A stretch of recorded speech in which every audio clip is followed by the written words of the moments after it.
사랑하는 은혜와 진리 장로교회 교우 여러분, 어젯밤도 평안하셨습니까?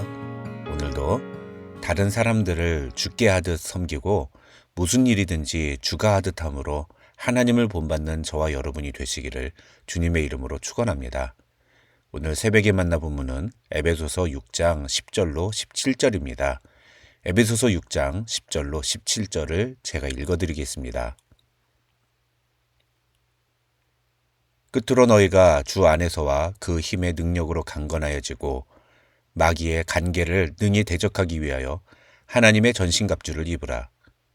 우리의 씨름은 혈과 육을 상대하는 것이 아니요 통치자들과 권세들과 이 어둠의 세상 주관자들과 하늘에 있는 악의 영들을 상대함이라. 그러므로 하나님의 전신갑주를 취하라. 이는 악한 날에 너희가 능히 대적하고 모든 일을 행한 후에 서기 위함이라. 그런즉 서서 진리로 너희 허리띠를 띠고 의의 호심경을 붙이고 평안의 복음이 준비한 것으로 신을 신고 모든 것 위에 믿음의 방패를 가지고 이로써 능히 악한 자의 모든 불화살을 소멸하고 구원의 투구와 성령의 검 곧 하나님의 말씀을 가지라. 에베소서 4장 1절에서 바울은 우리에게 부르심을 받은 일에 합당하게 행하라고 권면했습니다. 그러면서 바울은 우리가 부르심을 받은 일에 합당하게 행하는 것을 두 가지로 설명합니다. 하나는 그리스도의 몸을 세우는 것인데 4장 2절로 16절의 내용이 바로 그것입니다. 둘째는 4장 17절부터 6장 9절까지 나오는 거룩을 지키는 것입니다.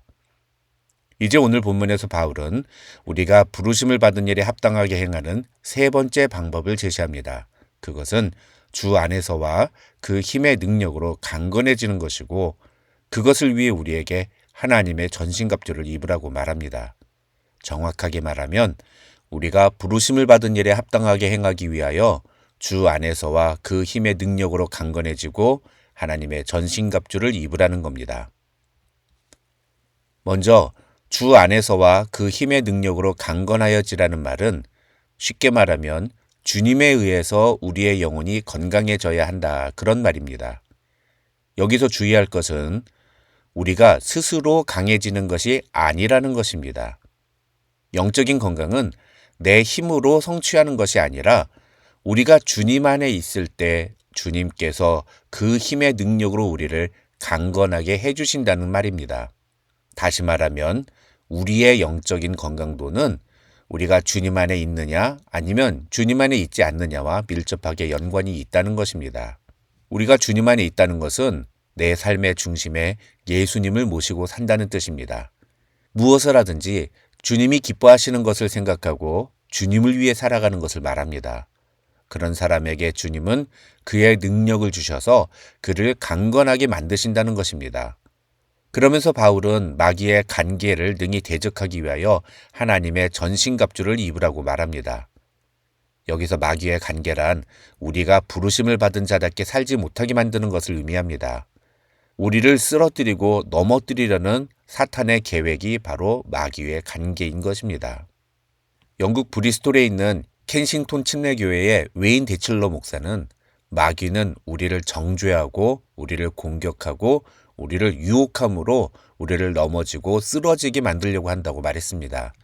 그러면서 13절부터 나오는 하나님의 전신갑주는 결국 우리를 정죄하고 공격하고 유혹하려는 모든 마귀의 공격을 대적하고 막기 위한 무기들이라고 설명합니다.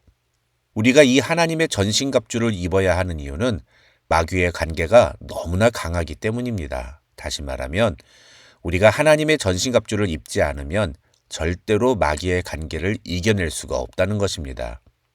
그렇다면 우리가 입어야 하는 하나님의 전신갑주는 어떤 것들인지 살펴보겠습니다. 첫째는 진리의 허리띠입니다. 로마 군인들에게 있어서 허리띠는 다른 장비들을 서로 연결시키고 지탱하는 역할을 하는 필수적인 장비였습니다. 그런데 이 허리띠에는 또 다른 기능이 하나 있습니다. 사실은 그것 때문에 허리띠가 정말 필요한 겁니다. 그것은 바로 힘을 내게 하는 것입니다. 역도 선수들의 모습을 생각하면 쉽게 이해할 수 있습니다. 무거운 물체를 들기 위해서 역도 선수들은 반드시 허리에 허리띠를 맵니다. 허리띠를 매지 않으면 바벨의 무게가 허리와 척추에 그대로 전달이 되어서 바벨을 들 수가 없다고 합니다. 그러나 허리띠를 매면 복부에 압력이 생겨서 힘이 더해지는 효과가 있다고 합니다. 진리의 허리띠란 바로 이런 의미입니다. 10절에서 바울은 주 안에서와 그 힘의 능력으로 강건하여지라고 권면했습니다. 우리는 진리 대신 예수 그리스도를 굳게 붙들어 매야만 마귀와 싸울 힘을 낼 수 있다는 것입니다. 둘째는 의의 호심경입니다. 호심경이란 옛날 성경에서는 흉배라고도 했는데 쉽게 말하면 철 조각으로 된 조끼를 의미합니다. 이 호심경의 용도는 적의 칼날에서 신체를 보호하는 것입니다. 요즘식으로 말하면 방탄조끼라고 할 수 있겠습니다. 그런데 무엇이 우리를 적의 칼날에서 보호해 준다고 말합니까? 바로 의입니다. 이 의의 호심경에서 의란 칭의, 곧 예수 그리스도를 통해서 죄인들에게 선포된 의를 의미하지 우리의 의로움을 의미하는 것이 아닙니다. 우리의 의로움은 매우 약해서 대적 마귀의 칼날에 쉽게 찢어지고 파손될 수가 있습니다. 그러나 예수 그리스도께서 우리에게 허락하신 칭의는 감히 사단이 그것을 뚫을 수 없는 아주 강력한 보호장치입니다. 로마서 8장 33절에서 바울은 누가 능히 하나님께서 택하신 자들을 고발하리요. 의롭다 하신 이는 하나님이시니 누가 정죄하리요 라고 말했습니다. 우리가 의의 호심경을 착용하고 있는 한 사단은 결코 우리를 정죄할 수가 없다는 것입니다. 세 번째 장비는 바로 복음의 신입니다. 이 신발의 용도는 오랫동안 행군을 하더라도 견고한 자세를 계속 유지할 수 있게 해주는 것입니다. 신발을 신고 행군을 하는 것과 맨발로 행군을 하는 것은 엄청난 차이가 있습니다. 또 당시 로마 군인들이 신고 있었던 신발 밑에는 미끄러짐을 방지하는 징이 박혀 있어서 미끄러운 진흙에서도 넘어지지 않고 서 있을 수 있었다고 합니다. 바울은 그렇게 로마 군인들이 착용한 장비들을 잘 알고 있었기 때문에 복음을 신발로 표현한 것입니다. 우리가 어떠한 상황에서도 견고하게 서 있기 위해서는 복음이 필요합니다. 복음을 바로 알고 복음에 대한 확신이 있어야지만 우리는 어떠한 상황 속에서도 견고하게 서 있을 수 있다는 것입니다. 예수 그리스도께서 나의 죄를 대신하여 십자가에 죽으셨고 사흘 만에 부활하심을 믿는 자를 의롭다 여기셨다는 이 복음의 신을 신고 있는 자는 어떤 상황 속에서도 또 어떤 환경 속에서도 굳건하고 견고하게 서 있을 수가 있는 것입니다. 네 번째 장비는 믿음의 방패입니다. 이 믿음의 방패에 대해 바울은 이로써 능히 악한 자의 모든 불화살을 소멸하라고 말합니다.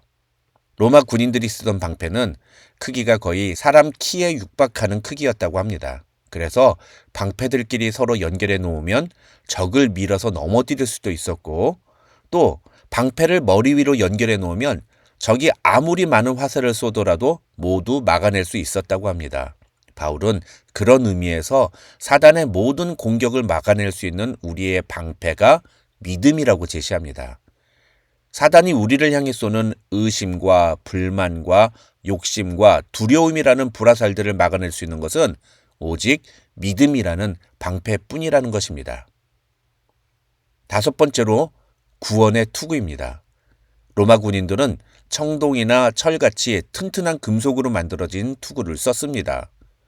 그래서 도끼나 망치가 아니면 그 투구를 깨뜨릴 수 없었기 때문에 투구는 머리를 보호하는 매우 중요한 장비였습니다. 그러나 사실 투구는 머리를 보호하는 것보다 더 중요한 목적이 있습니다. 그것은 바로 자신이 전투에 참여하는 군사라는 사실을 각인시켜주는 것입니다. 즉, 군사로서의 정체성을 인식하게 하는 도구가 바로 투구인 것입니다. 사단과의 영적 전쟁에서 우리가 어떤 존재인지를 확인하게 해주는 투구를 바울은 구원의 투구라고 표현했습니다. 다른 말로 하면 우리가 구원받은 자라는 사실을 항상 기억해야 한다는 것입니다. 이것은 에베소서 4장부터 6장까지의 전체 주제인 부르심을 받은 일에 합당하게 행하라는 것과 같은 의미입니다. 내가 부르심을 받은 자라는 구원받은 하나님의 자녀라는 사실을 항상 기억하라는 것입니다. 마지막 여섯 번째는 이 전신갑주들 중에 유일한 공격형 무기인 말씀의 검입니다. 이 검에 대하여 바울은 성령의 검, 곧 하나님의 말씀을 가지라고 말합니다. 즉, 우리가 사단을 물리칠 수 있는 유일한 공격은 하나님의 말씀을 통해서만 가능하다는 것입니다. 다른 어떤 것이 아닌 오직 하나님의 말씀만이 유일한 우리의 무기임을 기억하시기 바랍니다. 이 말은 우리의 경험이나 지식이나 성품, 배경 등 그 어떤 것으로도 사단을 이길 수 없다는 뜻입니다. 오직 하나님의 말씀으로만 우리는 사단의 관계를 물리칠 수 있습니다. 예수님도 사단의 유혹을 말씀으로 물리치셨다는 사실을 우리는 기억할 필요가 있습니다. 모든 그리스도인들은 하나님의 말씀을 늘 가까이 하며 그 말씀을 통해 사단을 물리쳐야 합니다. 그런데 보통 신약 성경에서 말씀이라는 단어는 헬라어로 로고스라는 단어가 사용됩니다. 그에 반해 오늘 본문에서는 이 말씀이라는 단어가 로고스가 아니라 레마라는 단어로 사용되고 있습니다. 로고스는 기록된 말씀을 의미하고 레마는 내가 깨달은 말씀을 의미합니다. 그러니까 오늘 본문에서 성령의 검, 곧 하나님의 말씀을 가지라는 말은 단순히 성경을 읽고 그것을 암송하는 정도가 아니라 그 말씀을 깨닫는 수준에까지 이르러야 한다는 것을 우리에게 이야기하고 있는 것입니다. 오늘 본문에서 바울이 제시하는 하나님의 전신갑주들 중에 그 어느 것 하나라도 제대로 갖추지 않는다면 사단은 반드시 그곳을 공략할 것입니다. 우리는 하나님의 전신갑주를 온전히 입어야 합니다. 그래서 주 안에서와 그 힘의 능력으로 강건해져야 합니다. 그래야 부르심을 받은 일에 합당하게 행할 수 있습니다. 이번 주는 고난주간입니다.